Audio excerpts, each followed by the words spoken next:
नमस्कार दोस्तों, स्वागत है आपका आपके अपने YouTube चैनल जीएस जीनियस में। जैसा कि आप स्क्रीन पर देख रहे हैं, घटना चक्र करंट अफेयर्स पॉइंटर, इस मैगजीन के अलग अलग सेक्शन को हम काफी सेक्शंस को आपके पहले ही प्रस्तुत कर चुके हैं। आज हम इस मैगजीन से केंद्रीय बजट इस हिस्से को आपके समक्ष प्रस्तुत करने जा रहे हैं।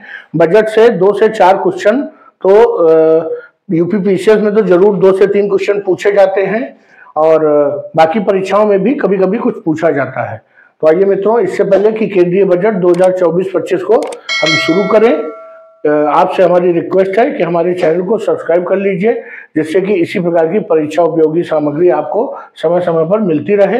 हमारे इस चैनल पे physical geography, Indian geography, UP special और करंट अफेयर्स की अलग अलग मैगजीन्स को अब आपके समक्ष बारी बारी से प्रस्तुत किया जाता है। जो ईयरली मैगजीन होती है, वार्षिक संस्करण होते हैं, उनको भी प्रस्तुत किया जाता है। इसके अलावा मंथली जो मैगजीन्स हैं उनको भी रेगुलरली प्रस्तुत किया जाता है। तो आइए सबसे पहले देखते हैं भारत का केंद्रीय बजट 2024-25। तो वित्त मंत्री निर्मला सीतारमण ने वित्त वर्ष 2024-25 के लिए अपना कौन सा बजट प्रस्तुत किया? तो 7वां बजट प्रस्तुत किया। इनमें कितने समूहों पे ध्यान केंद्रित किया गया है? 4 समूहों पे ध्यान केंद्रित किया गया है। गरीबों पर, महिलाओं पर, युवाओं पर और किसानों पर। ये गरीब केंद्रित है, महिला केंद्रित है, युवा केंद्रित है और किसान केंद्रित है। विकसित भारत की दिशा में बजट में कितनी प्राथमिकताओं पर निरंतर प्रयासों की योजना बनाई गई, जिससे सभी के लिए अवसर पैदा हो सके? तो 9 दिशाओं में इसकी प्राथमिकता पर योजनाएं बनाई गई हैं। ये 9 प्राथमिकता क्या हैं? कृषि में उत्पादकता और लचीलापन, रोजगार और कौशल विकास, समावेशी मानव संसाधन विकास और सामाजिक न्याय, विनिर्माण और सेवाएं, शहरी विकास, ऊर्जा सुरक्षा, अवसंरचना, नवाचार, अनुसंधान और विकास और अगली पीढ़ी के सुधार। ये 9 जो है बहुत इंपॉर्टेंट है। इनको 2 से 3 बार सुन लीजिएगा। एक बार फिर से बोल देता हूं। कृषि में उत्पादकता और लचीलापन, रोजगार और कौशल विकास, समावेशी मानव संसाधन विकास, सामाजिक न्याय, विनिर्माण और सेवाएं, शहरी विकास, ऊर्जा सुरक्षा, अवसंरचना, नवाचार, अनुसंधान एवं विकास और अगली पीढ़ी के सुधार। इस पर से क्वेश्चन अगर बनेगा तो बनेगा कि कौन से 9 क्षेत्र हैं जिनमें जो है सरकार ने बजट में प्राथमिकता पर 9 क्षेत्र कौन से हैं। तो इनमें से कोई 3 होंगे और 1 नहीं होगा। जो आज नहीं होगा उसी को चुनना पड़ेगा, या समूह बना देंगे अलग अलग और किसी एक समूह में ऑड वन होगा। 2024 के बजट अनुमान में कितना व्यय अनुमानित है? तो 48,20,512 करोड़ रुपया अनुमानित है। और कुल पूंजीगत व्यय कितना है? 11,11,111 करोड़ रुपया कुल पूंजीगत व्यय है। इसको याद रखना बहुत आसान है, 11,11,111। और 2023-24 के संशोधित अनुमान की तुलना में 24-25 के बजट अनुमान में पूंजीगत व्यय में कितने प्रतिशत की बढ़ोतरी की गई है? 16.9% की बढ़ोतरी की गई है। प्रभावी पूंजीगत व्यय कितना है? 15,01,889 करोड़ रुपया प्रभावी पूंजीगत व्यय है। और 2023-24 के संशोधित जो अनुमान है उसकी तुलना में प्रभावी पूंजीगत व्यय में 18.2% की वृद्धि हुई है। सरकार 2024-25 में 48,20,512 रुपया खर्च करेगी, जो 2023-24 के अंतिम वास्तविक व्यय से कितना अधिक है? 8.5% अधिक है। कुल व्यय में से ब्याज भुगतान का हिस्सा कितना है? 24%। बहुत इंपॉर्टेंट है। और वर्ष 2024 के लिए कुल प्राप्तियां कितनी अनुमानित है? 48,20,015। जितनी प्राप्तियां अनुमानित हैं आप देख लीजिए, उतना ही सरकार खर्च कर रही है, घाटे का बजट नहीं है। देनदारियों को छोड़कर कुल प्राप्तियों का अनुमान कितना है? तो 32,07,200 करोड़। 2023-24 के लिए आय पर करों को संशोधित अनुमान कितना है? तो 10,22,325 करोड़ रुपया आय पर करों का संशोधित अनुमान है। और अगला पॉइंट है महत्वपूर्ण, सूचीबद्ध equity share, equity mutual fund और अल्पकालिक पूंजीगत लाभ कर को 15% से बढ़ाकर कितना कर दिया गया है, 20% कर दिया गया है। सभी परिसंपत्ति श्रेणियों में दीर्घकालिक पूंजीगत लाभ का कितना कर लगाया जाता है, 12.5% लगाया जाता है।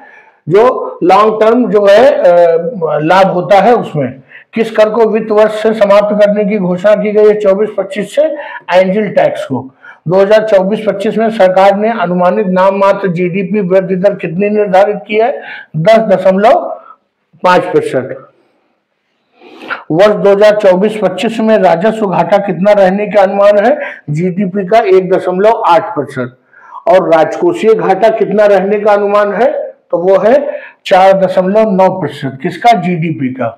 नई योजनाओं के लिए आर्थिक मामलों के विभागों को कितना धन आवंटित किया गया है, 62,593 करोड़ रुपया आवंटित किया गया है। नई कर प्रणाली के तहत वेतनभोगी व्यक्तियों और पेंशनरों के लिए मानक कटौती को 50,000 से बढ़ाकर 75,000 किया गया है, जिससे लोग नई कर प्रणाली को अपनाने के लिए प्रोत्साहित हो जाएं। बजट में युवाओं के लिए रोजगार उत्पन्न करने के लिए कितनी योजनाओं को प्रस्ताव किया गया है, जिनकी कुल लागत 2 लाख करोड़ है, तो 5 योजनाओं को प्रस्तावित किया गया है।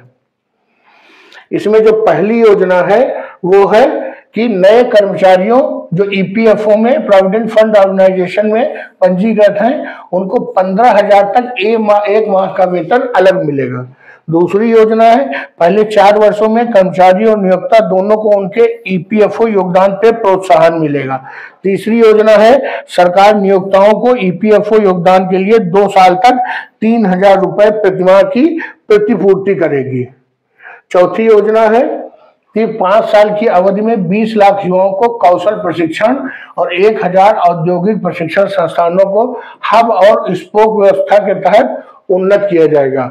5वीं योजना है 5 साल में 500 शीर्ष कंपनियों में 1 करोड़ युवाओं को 12 माह की इंटर्नशिप का अवसर दिया जाएगा, जिनको वास्तविक कार्यस्थल का अनुभव हो सके। इसके अलावा अमृतसर कोलकाता औद्योगिक गलियारे में किस स्थान पर औद्योगिक केंद्र विकसित किया जाएगा, गया में।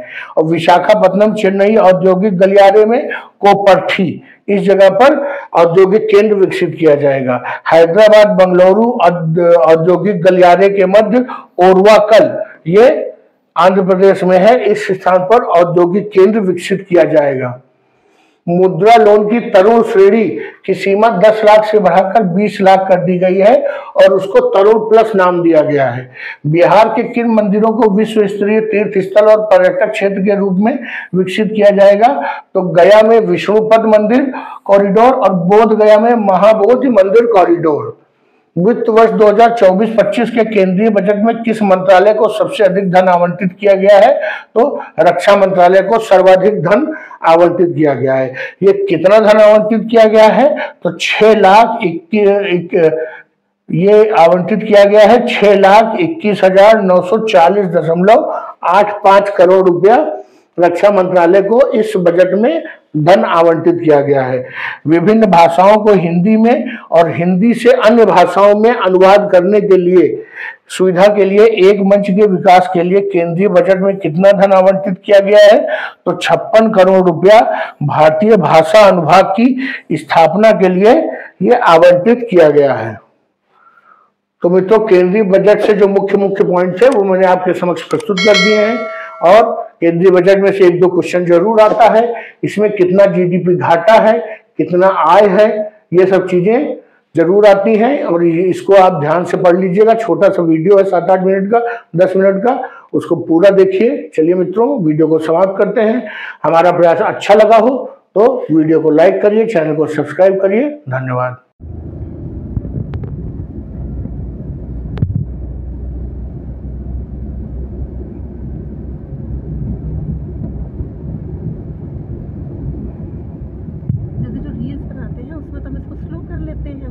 और जो लाइव था, याद है जब वहाँ गए थे खजुरिया, लाइव में स्पीड लग रही थी तो कोई हुमायूं डायरेक्ट, अरे स्पीड थोड़ी कम करके चलाइए। ये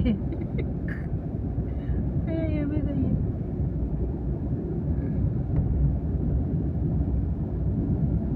मैडम ने आज मैडम के पे उनके पति का